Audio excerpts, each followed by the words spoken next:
Warning, the following discusses a film that is still playing in theaters at the time of this episode's release. Spoilers will follow. You have been warned. I think I might have unplugged my microphone and it reset everything. Oh, that's the worst.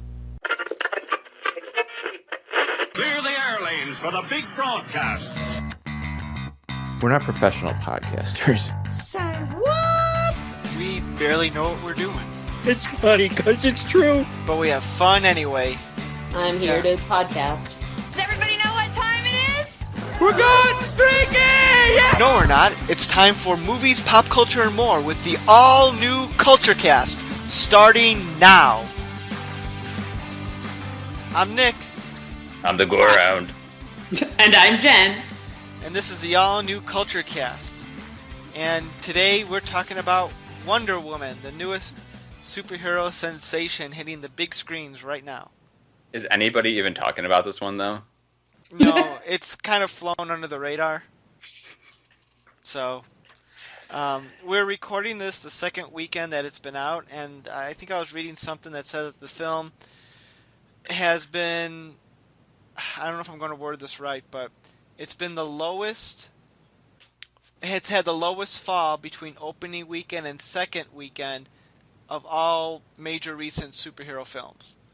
So that's pretty impressive because So I it's feel keeping like the a lot of momentum. time they open very strong and then drop 60% the next weekend. I think you're right, and I think there's a lot to be investigated, because is it because not as many people went to go see it its opening weekend compared to, say, The Avengers, so everyone crams in to see it the first weekend, or is it B, and to continue on that, but it had such good word of mouth that people who may not have seen it the first weekend were more enticed to see it the following weekend? Or is it B, that people like it so much that they're coming back to see it again? So it is interesting. I'm going to guess it's a mix of people going to see it the second weekend because they're seeing it again, and people who were like, oh, I don't know, the rest of the DC movies have been awful. But then their friends are like, no, go see it. And then they do. That would be my guess. Yeah, I think you're on the money. Let's go to our first regular scheduled topic. What have you been watching? What have you been watching? Well, the answer is I have not been watching much. Just been catching up on real life lately. So I've not really seen anything else. But I did go see Wonder Woman, which we will be talking about. You've got a wedding to plan. Yeah. I don't know if you guys know this. Just kidding. I know both of you know this. There are a lot of steps to planning a wedding. Yeah, dude. But you got it. We'll see. It's definitely been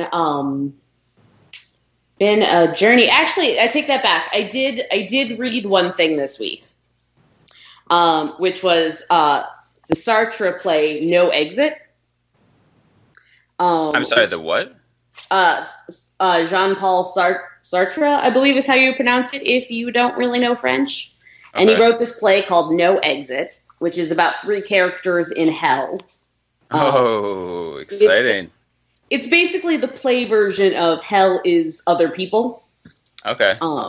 Anyway, and, I read it in college, as a lot of people do, and I was in the mood for something existential, so I reread it. And I will say, very good. It's from, I believe, the 40s, and I've never seen it live. I would love to, but so that is something I did. I've never heard of this play, but it sounds awesome. It's 46 pages. You could read it over your lunch break if you were motivated. Yeah.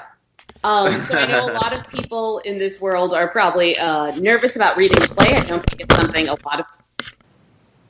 lot of people do, but I always think it can be very I used to read that while I was in my undergrad, because I took quite a few literature classes, and they're it's legit literature.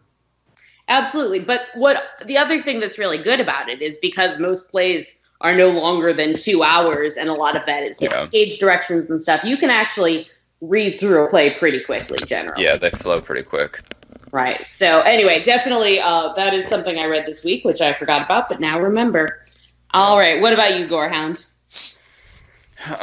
We're still in the house buying process, and because so, I have been in the mood for haunted house horror movies, and I've been watching Amityville has been the pick of choice because it has been, with not much thought, the most legit haunted house horror movie series that I could watch more than one movie.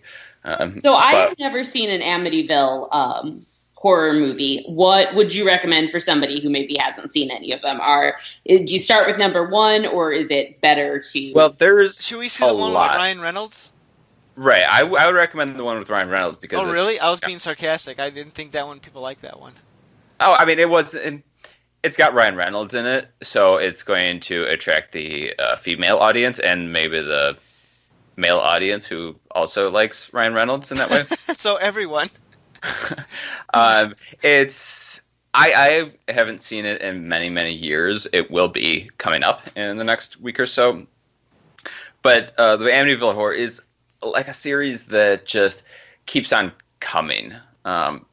It's based off of a true story back in, I don't know, like the 60s or 70s about this guy who killed his family or something. It's very loosely based, but now you see all of these movies because it's got a very iconic house that almost looks like a face. And so you throw that face, that type of house in the movie, and you could call it Amityville Horror, and it gets people like me hooked on it because now I'm watching everything that has the word Amityville in it, and it's very all-encompassing.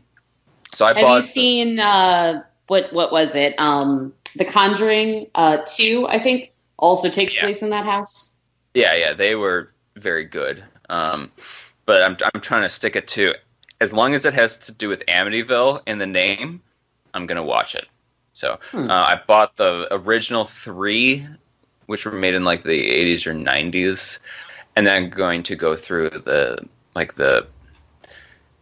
B movie versions of it, including one that was just released on Redbox. It's called the Amityville Exorcism, which was just like god awful, and I cannot believe I sat through it because it was like a budget of like $1,000 and made on a Handycam, and it had nothing to do with Amityville. Like the face of the house was on the cover, but it was nowhere else in it, and it was just, I sat through it, but it was awful.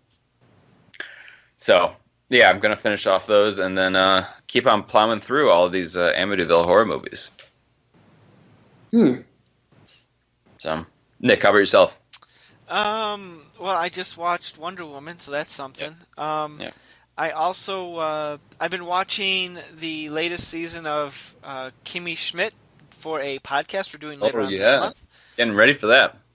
So I've been kind of plowing through that about at the midpoint of the season so far. So I should have that wrapped up hopefully soon. I'll save any comments for the actual episode.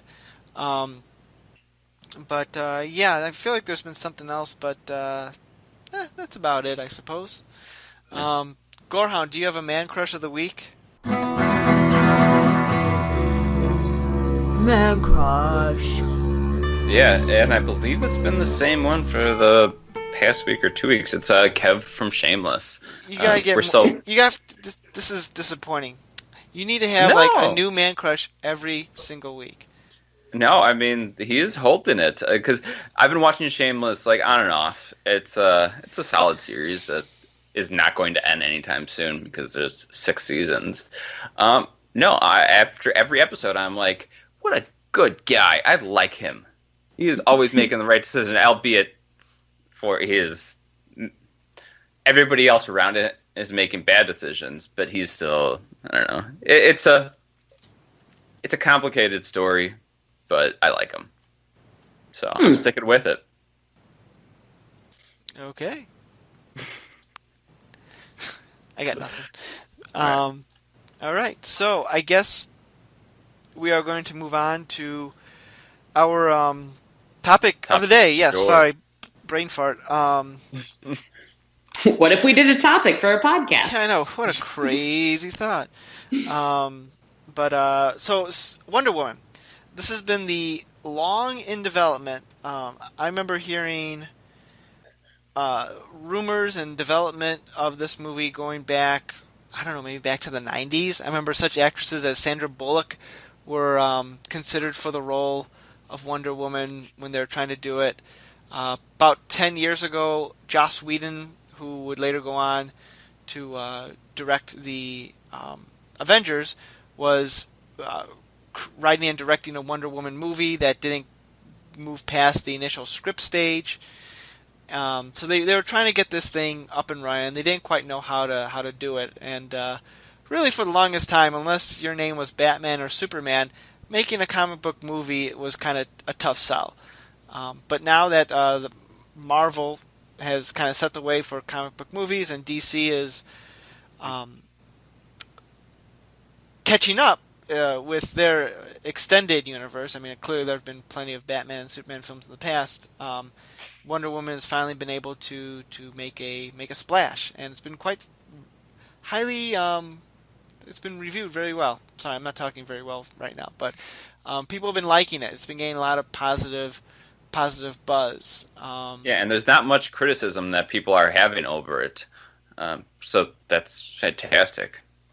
Yeah, I think, what is it, like somewhere in the early 90s on Rotten Tomato? It's tomato score right now. I don't know what it is in front of me, but it's been getting some high praise, and which is quite a feat because up till now the DC cinematic universe, it's been a mixed bag critically and both critically and with fans. Man of Steel was very polarizing. I, for one, loathed it. The Batman v Superman, largely a negative reaction. Yeah. Suicide Squad, it didn't do well, but I feel more people were kind towards it compared to Batman v Superman. But I finally did see it, and it was absurd.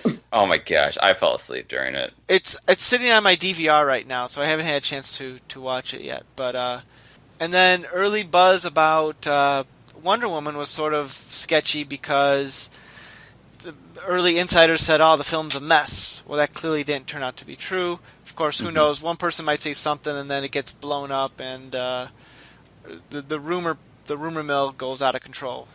So who knows?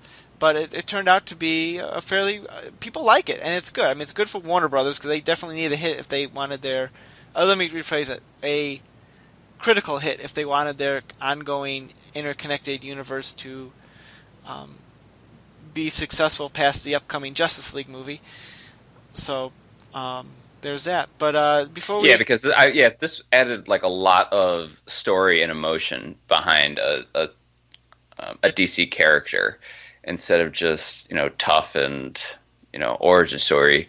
We actually had a female lead who I felt like I cared about her and her origin more than Batman or Superman, because we've heard Batman and Superman many, many times, and this was the first time seeing something fresh.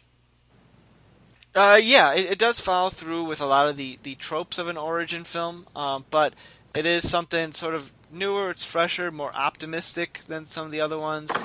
I don't think it goes full on Marvel, but it still kind of feels like it takes place within the confines of what DC is trying to do with its film. But let's go. Like, what did we think of it, Jen? What did you think of the Wonder Woman? Okay, I just want to make it clear to everyone who's listening that I loved it so much. I went and saw it. What day did I see it? I went and saw it on Sunday. I went and saw it on Sunday, and then I went back on Wednesday because my sister wanted to see it. And I have to say, twice, huh? I saw it twice. And thank you. Anyway, I know that it was so beautiful to me, and the second time I saw it, it was also beautiful to me. So definitely dyed in the wool. Loved it. Absolutely. Did you cry? I super cried. Yeah.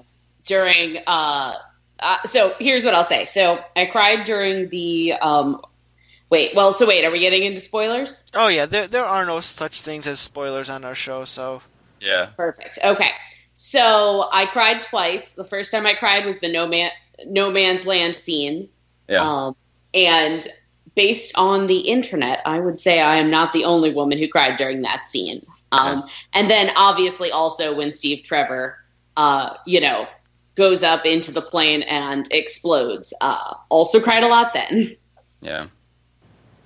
So, how about you guys? What'd you think? I really did like it. It was fun. There were a few parts where I got taken out of the movie, just because there were just some things that just irked me. But all around, I loved it, and yeah, I mean, I was getting pretty emotional pretty quick in the movie, and I'm up already. I cry like during commercials. It's pretty pathetic.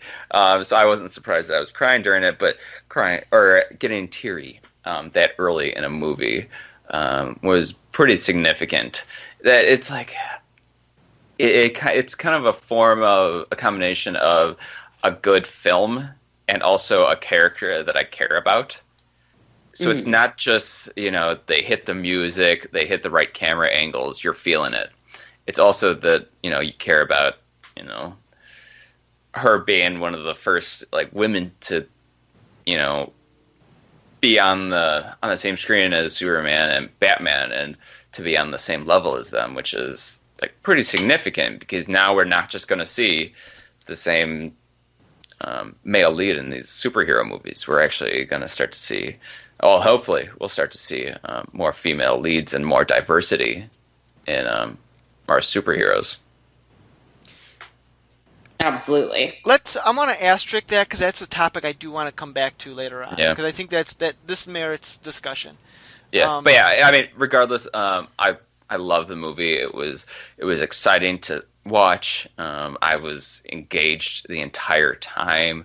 I didn't care much for the antagonist, where I wasn't quite sure who it was, but they played it off well, as in the antagonist being Ares isn't quite so defined because it's not really a defined entity. He's a god. Right. It's more of an idea. So, I mean, that irked me, but they played it well. They played with it. So, but yeah, Nick, what did you think? I liked it a lot myself as well. I thought the film, kind of what you were going off of, it's something a little bit new. The origin is something that probably a lot of people haven't been familiar with because people know Wonder Woman and they might have a general idea of what Wonder Woman is. I mean, she's of like the major comic book icon, she's like up there. And particularly in the DC world, it's Superman, Batman, and Wonder Woman. They make up like the three. Justice League is the front runner. Yeah, DC universe. And I like the film was, I think, for the most part, pretty faithful to the Wonder Woman origin character, and I think Gal Gadot, is that how you pronounce her name, Gal Gadot? Like Waiting for Godot? That's how I'm rolling with it. Yeah.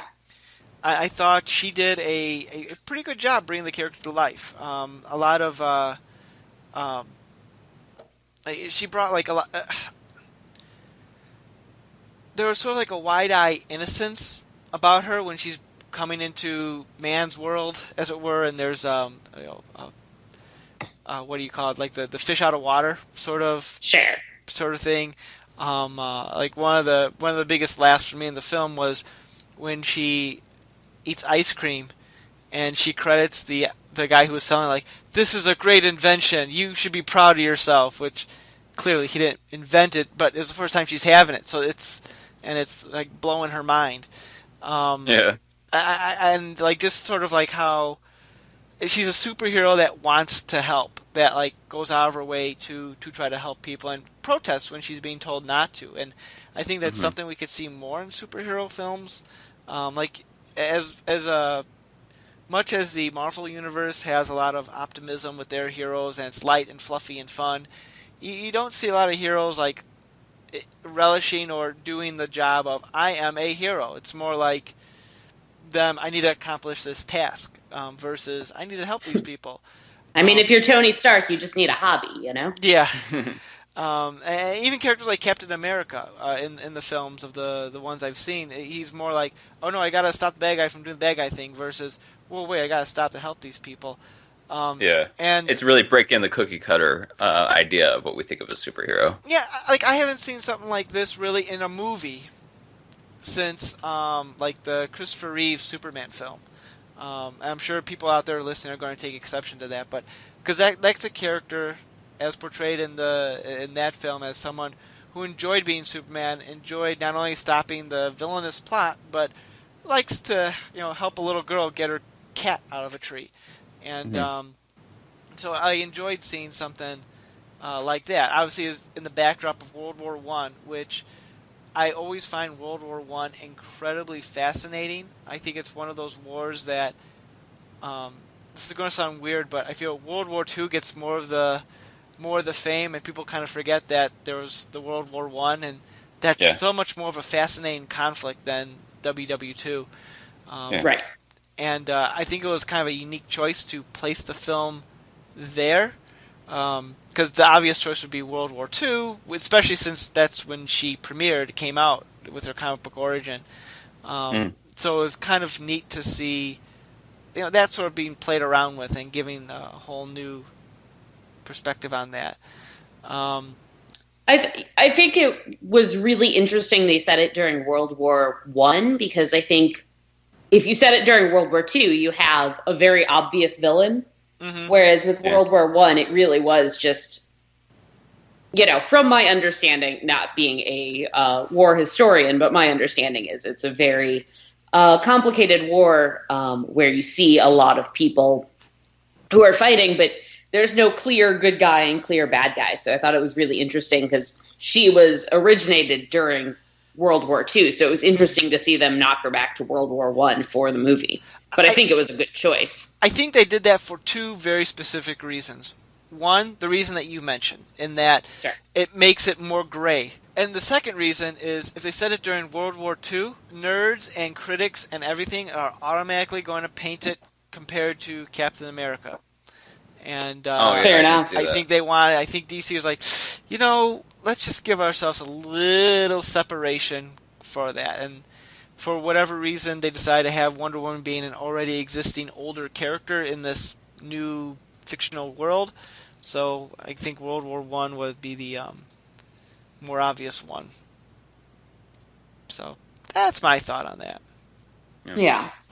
I have to say one of my favorite moments in the film that, I don't know that people are really talking about as much is the moment when, Ares is vanquished and everyone kind of wakes up and you see all these Germans taking off their helmets and they're all like teenagers and you're like, oh, right. Like that's this what war is staffed by people who, are not career army men, Yeah, that's one of the things that's really forgotten about the war. Also, speaking of that scene, did you notice how, like, when the Ares was defeated and they're taking off their helmets and everyone was, like, all of a sudden chummy with one another? It's kind of... I'm surprised the film didn't make more of a point of it, but it kind of goes into the whole Ares is in control of everyone. Once he's dead, everyone will stop being bad. Which is... kind of, I think they were kind of hinting to that. Am I crazy? Were they not? No, that's what I got, was that since Ares is kind of like an idea of war and hatred, his abolishment is going to change everybody's persona to be more likable, and you're going to be able to accept your neighbor more willingly. So I got that pretty clearly. So, right, and I think, for a lot of them, it was, once I have a reason, I can put this all down. Once I can stop doing this thing that I'm being compelled to do, I want to do it. It's not that I want to be murdering, a bunch of Americans or what have you. Yeah. Oh, excuse me. I hiccuped. I had a hiccup Classy. there. That's me. So, one of the things that I mentioned that there were just a few things that irked me.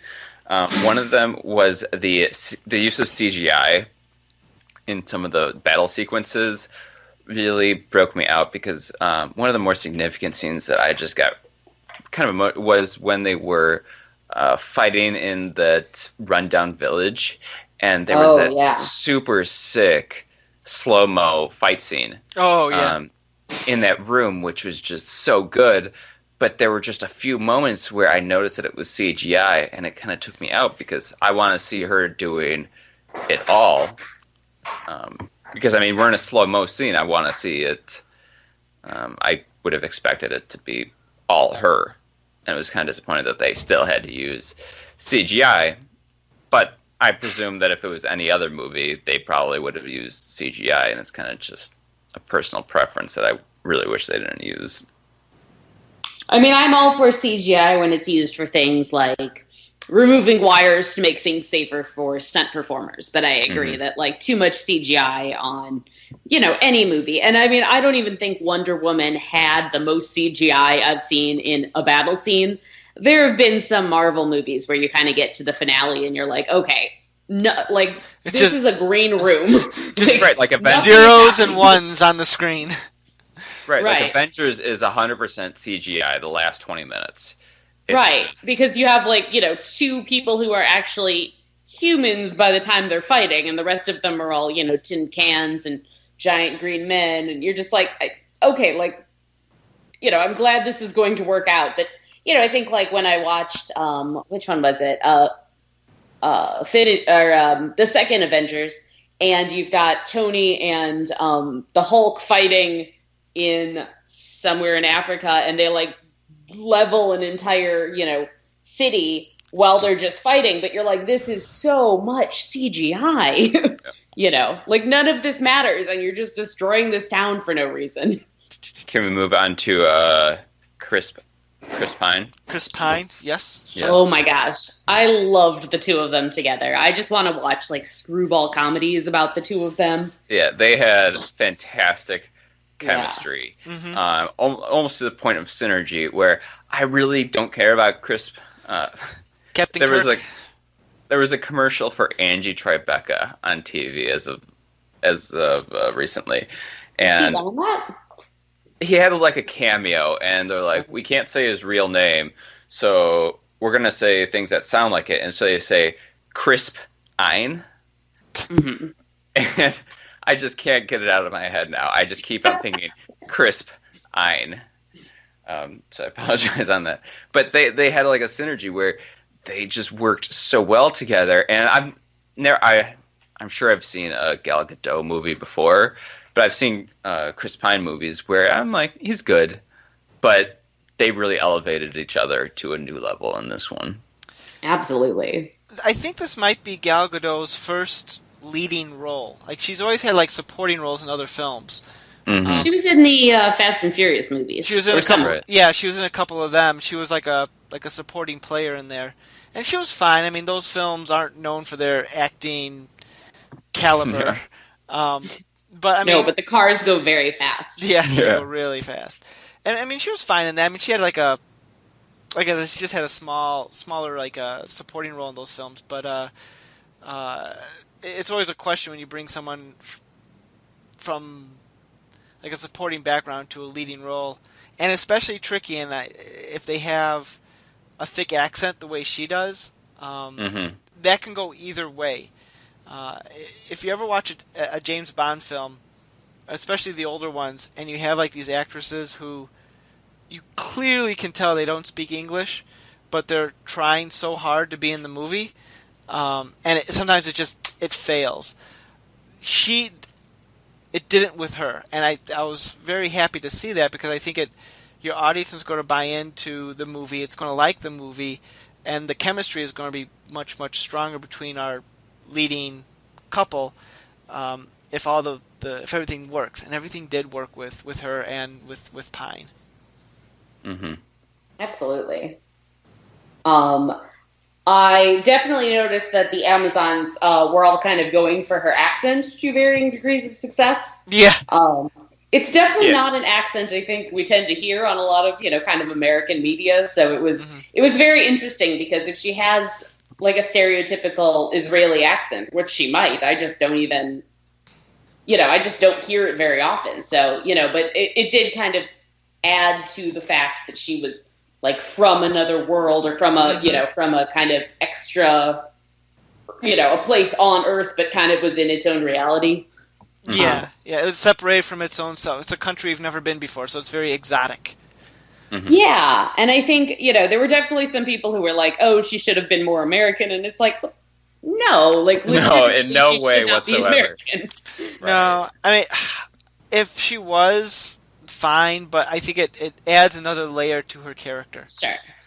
Right, I mean, you can have her in the next movie maybe lose a little bit of her accent because she's been, I mean, I guess she's in France by the end of the movie, but you could have her where she is in America and maybe loses a little bit of her accent if she's been there for a while, but I don't think you have to, and I think it's, like I said, I think it's just cool to kind of hear things you don't normally hear in the cinema. Yeah, and it just adds diversity so that we're not just seeing the same white male or white female. We actually have something that's different. Absolutely. As another note kind of on that topic, I was reading about the guy who played Chief in the movie, whose name is, I believe, Eugene Brave Rock or something like that. Oh, and the he's Indian? like, and he's Native American, and he, I guess, really worked with the director. Like the director said, okay, how would your character dress? Like was consulting him as an expert in how someone would dress like from that culture in 1918, and he speaks Blackfoot in the movie, and he they kind of really like use his background in a way that I thought was really interesting, and again, not something you ever really see in Hollywood. And for him to get to be a character who says, yes, I'm here and I'm helping you guys, but also like Steve's white people have, taken my homeland. And I was like, wow, that is not something you get in giant summer blockbusters ever. I mean, and I just thought that was really cool. We're getting some representation and some kind of unusual viewpoints. So also amongst their little troop of warriors was the guy from Train Spotting. Let me pull up his name. The Scottish guy? Yeah, Ewan Bremner, which was a huge surprise for me because I love Train Spotting, and I really haven't seen him in a whole lot of movies. And he's a very particular guy. Like, you see him, and he's just... You can't mistake him for anybody else. And he was great in it, and it was a joy to see him again. Yeah, no, and I thought, I thought his character was very interesting as well. I think they really kind of did a good job with building these teammates, especially considering we know they're, not going to be in the next movie because the next movie is 100 years later. So it was really nice to see them kind of build up a team, even knowing that they weren't going to be characters that were going to continue in the universe. Yeah, kind of like the last Star Wars movie, where we're never going to see these guys again, so you can really play with them however you want, instead of sticking to a canon. It's like, we can't do this with this person because they need to come back in the next movie. Right. But so gives you more freedom. Let's talk about, we were kind of mentioning it at the beginning here, and I kind of want to talk about the impact this film is having. And specifically, there's been a lot of news media about how Wonder Woman is the first live-action superhero, female-led action hero directed by a woman, and how it's changing lives, and little girls has someone to look up to, and so on and so forth. I'm very glad the movie studio marketed this film just as a movie, and not so much as, not directly as a female empowerment. And that sounds crazy, that sounds like, Nick, you're an awful human being, but I have somewhere where I'm going with this. I think part of the thing that makes this film work is the character's female, but they don't overly dwell on that fact. It's just a movie, an action film. And that's the way I think these films should be marketed. I was briefly worried they were going to go and try to pull a Ghostbusters 2016, because that film made the huge mistake on kind of marking the film as, if you don't go and see this movie, you're a sexist. And people don't like to be guilted into seeing movies. And I think that's one of the things that did that film in, at least at the box office, because it had such a negative... Sony wasn't marketing it well. I'm very happy the film, Warner Brothers went with a different way. Here's my question. Is this film as big of a deal as the internet is making it to be, at least in terms of gender politics? Absolutely. And here's where I'm going to point out some things that you may not have noticed. Unlike every other movie, do I love Black Widow? Absolutely. Now, when Black Widow is in promotional materials for Marvel movies, she is always positioned in such a way that it focuses on her ass or her breasts. It's very much about sexualizing Black Widow, right? She wears something that's, completely impractical to fight in. It's black leather jumpsuit. Yeah, that'll work. Right. When you have Wonder Woman, she is not. We never get the male gazy camera kind of slow panning over her body. We don't get all the movie posters. If you look up any of the movie posters that they released, she is standing like a person and not like somebody who's trying to twist to show off as much cleavage as possible. She is, she wears cool outfits in the movie, but, you don't really get to see any cleavage. You see all these women wearing, armor that is not just glorified corsets. You see older women with crow's feet fighting, and, it's not a big deal, and they're not trying to cover that up or try to make, Robin Wright look like she's still, the Princess Bride. Jenny! And all of that is very significant for women, because it's so ridiculous, the number of movies where you have kind of strong, empowered women in the roles, and they still do the slow pan up their body, or they still do, like I said, they'll still sexualize them in the promotional materials. It was so refreshing to not see that and to still have a movie that was successful. So that is what I'm going to say on that, because I was very pleased. I think we all agree that Gal Gadot is a babe, but she wasn't presented as only a babe. Yeah, the post, I do concur, but the posters that they are putting out focus on her and nothing else, because she is the center of attention, and not because she is very, very attractive, but because she is in an empowering role. She is the person that we want to see in this movie. Not because she's also like witty or anything like that. She's just wonderful. Nah, I saw what you did there. Nah. So yeah. The one thing that I'm curious about, and this leaves me scratching my head, because about a couple of months ago, there was a video that was released by the website Uprocks, which should be taken with a grain of salt. Sketchy. Yes, should be taken with a.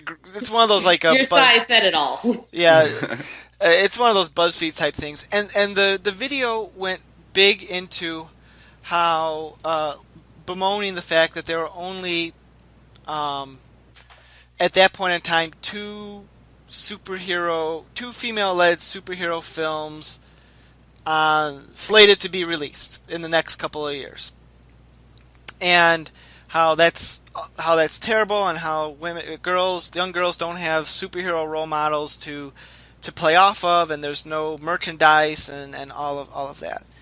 And sure. The video made some good arguments and points, and I'm going to tie this all back together, so bear with me. Made some good arguments and points, But where they really missed the ball is that to prove their points, they had like very big straw man arguments. The big one being the first half of the video bemoans how there are no superhero female-led action films. And then later on they start talking about Star Wars and how there needs to be more Star Wars merchandise. Which led me back, like, well, are they consider Star Wars a superhero film? Because if they are, the newest trilogy and the one spin-off are completely female-led. So it was a very, like, sketchy sort of thing. But anyway, the thing that confused me a lot is how they're saying there are no superhero characters currently out there in the media where young girls could look up to. And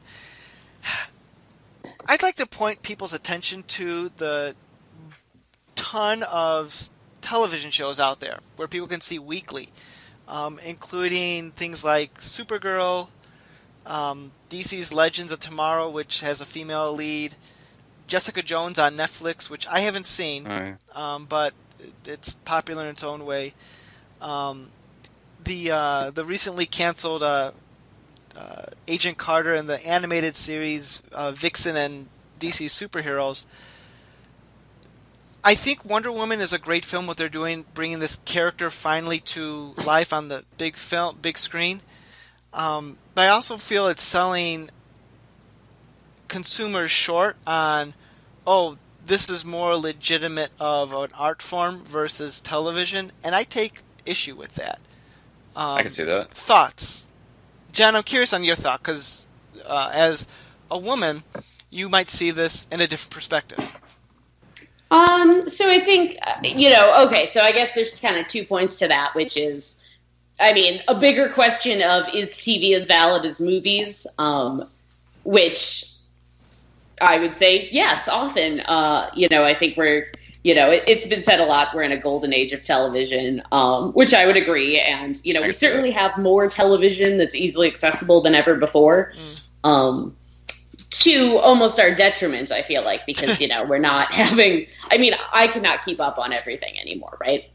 But as to whether little girls can see, this stuff, I have seen Jessica Jones. I love Jessica Jones. I would not let little girls watch Jessica Jones. No. I have not seen Supergirl, although from what I understand, just from friends who have talked to me about it, it would be appropriate for little girls. It's a very family-friendly show. Yeah, that seems like a an option. Agent Carter, I'd probably show them, but I'd probably screen the episodes ahead of time. And I'm not really aware of the rest of them. But I will say, I think TV traditionally. So one of the ways in which TV and movies. It's very easy to say, well, there's a female lead on Legends of Tomorrow. I have not seen Legends of Tomorrow. Don't know who's in it, but I will say, in much the same way you could look at, the Marvel Cinematic Universe and say, well, there's Black Widow. Well, yeah, but if there's only Black Widow, that's not great. So, I think we need more ensembles where there are more women, in positions of power, not just one. Because I think growing up in like the 80s and 90s, there were a lot of TV shows that I would watch where there was one great female character and then like 5 dudes. And it was always a little bit disappointing that they didn't have like more evenly led teams and everything. They've done a couple studies on people, and they found that if the ratio of men to women in a scene is 2/3 men and 1/3 women, people watching will think there's an even number of male and female characters. Yeah. So they'll look at a scene where there's 2/3 men and 1/3 women, and they'll say, oh yeah, it was like even, right? And so I think that's really interesting. And so I think that's something we have to kind of fight against, because, there's this natural urge, I guess, for people to think that these are the same thing, and when they're super not. So I think it would be really beneficial to all of us if we were to kind of acknowledge that there is a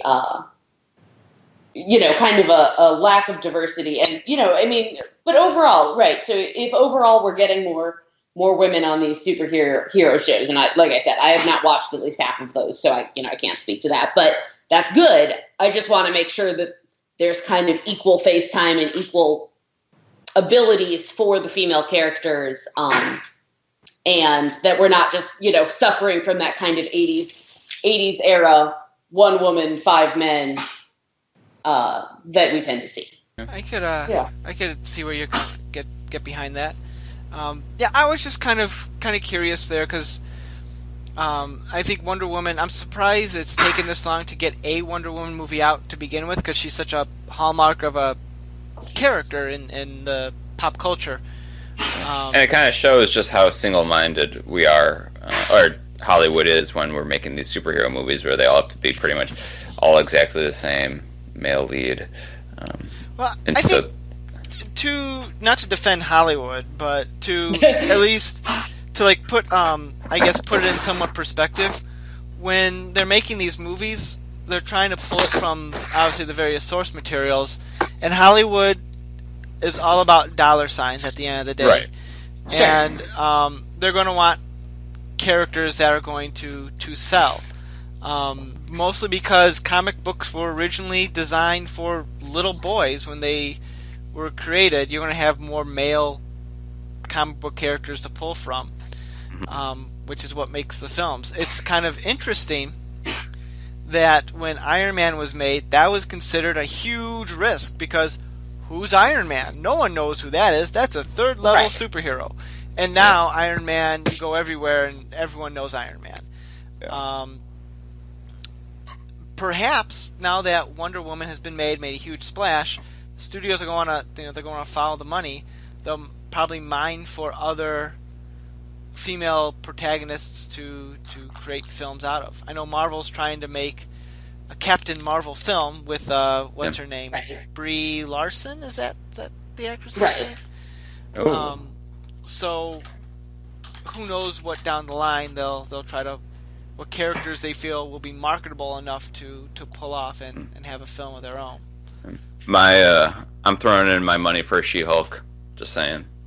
I'm still waiting for that. I'm honestly surprised they haven't utilized that character, if not in her own film, but in a like a TV show or something. Like the Legends of S.H.I.E.L.D. show, or what's that called? No, Agents of S.H.I.E.L.D. Or she's a lawyer. An Avengers show, or just some sort of call out, because I'd figure that would be a no-brainer. Right. But then again, they haven't had a Hulk movie since 2008, so there's that. Yeah, the Hulk movies didn't seem to do very well. It would be interesting to kind of go back and focus on him with Mark Ruffalo, since everyone likes Mark Ruffalo. I honestly think Hulk is one of those characters that works better in as the an team. ensemble. Yeah, in an ensemble. I mean, could he have a film? Yes. Does he need a film? Maybe not. I think you could say the same thing with characters like Hawkeye and the aforementioned Black Widow. Can they carry a film on their own? Sure. Would it be a profitable enough expense to do so? Maybe now that Scarlett Johansson's kind of a hot property, but I don't know. It's a question to be asked. Yeah. So I have a question, because I know both of you are comic book readers. Have you ever really read Wonder Woman? Do you think she kind of fits into the mythos as it's been built up in the comics? Yes. I have in my hand right now a Wonder Woman comic book that I have signed by the writer and artist. By Wonder Woman herself? Yeah, by Wonder Woman herself, yes. Wonder Woman has had a very unique history in comic books. She started off as very much a World War II type character, and when the war ended, she had more of a social crusading sort of thing. And then her character kind of she was one of the few superheroes that was continuously produced since the 1940s. I think only Batman and Superman fall into that category with her. That's really interesting. A lot of the Marvel characters that we all know and love today weren't created until the 60s, and with the exception of Captain America, but his comics were stopped. People stopped reading superhero comics, and especially one who was designed purely for World War II purposes. yeah, that no one's going to care after World War II. And it was kind of interesting when she was in a teen book called The Justice Society, and a sign of the times, Wonder Woman was the society's secretary, and she never went on the missions with all the guys. She stayed back.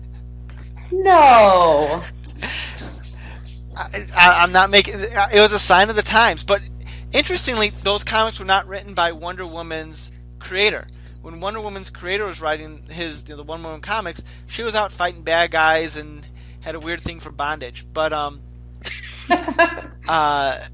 so that was a very, very different time. So Wonder Woman kept going on in the I want to say the late 60s, early 70s. I can't recall immediately off the top of my head. Wonder Woman kind of went through a reversal of fortune. They decided they took away her powers. They took away her classic suit. She wore more of like a white jumpsuit sort of thing, and her book became more of a spy book. And there was a lot of negative reaction to that because they saw it to be, especially the wave of feminism of the 1960s and 70s, they saw it as a slap in the face to that. Like, why can't Wonder Woman have her powers? Blah, blah, blah. I think DC was trying to be like let's show a woman being able to do things without powers to show how strong she can be. Clearly that backfired. And within a few short years, her powers were brought back to normal mode.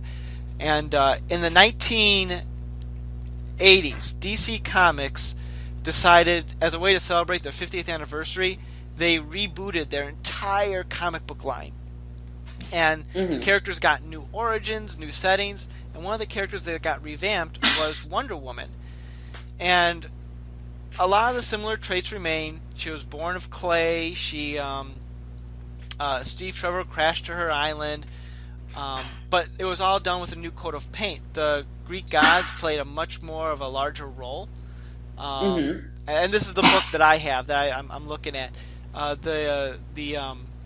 Steve Trevor was actually significantly older than her, and the two of them were not in a romantic relationship. He was actually in a relationship with Etta Candy, who was played by Lucy Davis in the movie. And they became more of a like Steve Trevor almost took a slightly paternal role to Wonder Woman. That might be pushing it, but it was more of a here's the world as it is. And she had more connections with female characters in the book that would later go on and play significant roles in the comic, and sort of like rebranded her. And many people think that origin of Wonder Woman, a lot of comic book fans find that to be the definitive take on Wonder Woman as written and drawn by George Perez. So it's interesting how things have evolved over time. And about 5-6 years ago, DC Comics did another reboot as a way to freshen up their line, and they revamped Wonder Woman again, and this time they made her a straight-up demigod as being the daughter of Zeus. And her book at the time was very much... It was crazy. It was just utterly bonkers, and bonkers in the good way. Since then, DC Comics kind of since that writer finished up the stories he wanted to tell, DC kind of retracted some of that stuff there. But they've done a lot of interesting things with Wonder Woman. Each one has had its own merits, plus and minuses. The movie clearly cherry picked. Like, they used the cover story was that she was made from clay, but in reality she was the daughter of Zeus, which they're using a variety of sources. But yeah. So to answer your question 30 minutes later, Jen, I feel the film did actually a pretty good job encapsulating the Wonder Woman character. Obviously, she was very new at being Wonder Woman. So her, her decisiveness wasn't quite there yet. But I would hope in a sequel, now that she has this experience under her belt, she can be even more like the Wonder Woman that we know from the comics. And from my perspective, I only have a few Wonder Woman comics, and they focus primarily on her time in is it Amazonia? Is what's Paradise Island. yeah. Or focus on her time on Paradise Island, and I really don't have much of a background on her, but from what I can understand, it was legit. But I did want to. I was happy that you brought that up because one other thing that kind of irked me was that when I usually see a superhero movie, I usually expect to see like a really big entrance into the movie where like you have like a fight scene to like start off the movie on like a really exciting note. And in this one, we kind of like jumped straight into the origin story for like a solid 10 minutes, which was fine, but I was kind of waiting for that big action scene, which didn't come maybe until like 20 minutes when they were on that cliff or whatnot. Well, the film was definitely inspired by comic book movies that came before it. Films like Batman Begins, Superman the movie, and even, I guess, Iron Man to a certain extent, didn't really have a huge action scene until about the first third of the film. And I could see what they were going for. They're building their character. They want you to care about Wonder Woman. Right. Which it certainly did. It was. I was like, okay, I understand where she is coming from. Did you guys notice that they never actually refer to her as Wonder Woman in the movie? Yes. Just Diana. Yeah, just Diana. Even in the end credits, they don't recall her Wonder Woman. They just call her as Diana, which yeah, because it gives her a more human aura. We're not seeing her as some placeholder superhero. She is an individual and unique entity. True. So I wonder in this universe where she, when she finally starts using that title, because one of the questions I kind of had at the end of the movie was, at what point does she start doing kind of superhero stuff, or does she take a few years off afterwards? Like, where is she hanging out during World War II? I just had a lot of questions about that. Maybe that'll be in Wonder Woman 2. Yeah, I mean, I think Wonder Woman 2, from what I understand, will be like a modern day America hanging out with Batman sort of thing. But I'm it would be interesting if they touch on that. Yeah, I would love it. Yeah, I guess I'm surprised in a movie called Wonder Woman they wouldn't even mention it in passing. Right, I was really looking she's for like a Wonder cameo. Woman, just something corny like that. But yeah, it was kind of odd. There were no cameos to Batman or Superman, which I was really. I mean, other than the very first and last scene, but I wanted to see one of them or something. I don't think it needed it. Yeah, I wanted to see it. Well, you'll get that in a couple of months with Justice League. Alrighty. Do we have any final thoughts on Wonder Woman? Fantastic. Yeah, go see it. Support your local female-led superhero movie. Trivia. It's trivia time. Let's hear it. I'll give you some Wonder Woman trivia. We talked a lot about it earlier, so I don't know why I should give more, but here we go. I'm sure you guys know the guy who made Wonder Woman also made the lie detector test. So, fun fact about that. But here's my fun fact for the day. Wonder Woman was, in the 1940s, her book that she appeared in, Sensation Comics, was placed on the banned list of the National Organization for Decent Literature. And the reason it was banned is it violated the point 4 of the code, which basically meant was Wonder Woman is not sufficiently dressed. Which, if you look at Wonder Woman's original costume back in the 40s, compared to what she has been wearing the last 30 years, she was significantly dressed. Yeah, so fun fact of the day. Cool. All right. That is fascinating. So next week we're talking about Kesha, or $K $Cha. Good one. No, very original. I could sense the seethingness in Jen's voice. Good, it was there. So, no, that'll be a good discussion. So, Absolutely. All right. Well, I guess I'll do it. I'm Nick, I'm the Gorehound. And I'm Jen. and this has been the all-new Culture Cast. Have a great day, everyone. You've been listening to the all-new Culture Cast, one of Chicagoland's finest podcasts. You're making me fall asleep to death. Well, I guess there's not much we can do about that. In the meantime, check out our blog at znculturecast.wordpress.com. Send us an email at nick.culturecast@gmail.com. We'd love to hear your feedback, comments, and requests. Follow us on social media. Theme music by bensound.com. This has been a Saltwater production, copyright 2017. Thanks for listening. Hang on, sorry. Dude, she could kick my ass. I know she She could. was in the military. It's true. It seems like it would suck. Do you think that she could take on all three of us at the same time? Probably. Absolutely. I would just lay Think? down. I'd be like, you know what? You win. I don't know.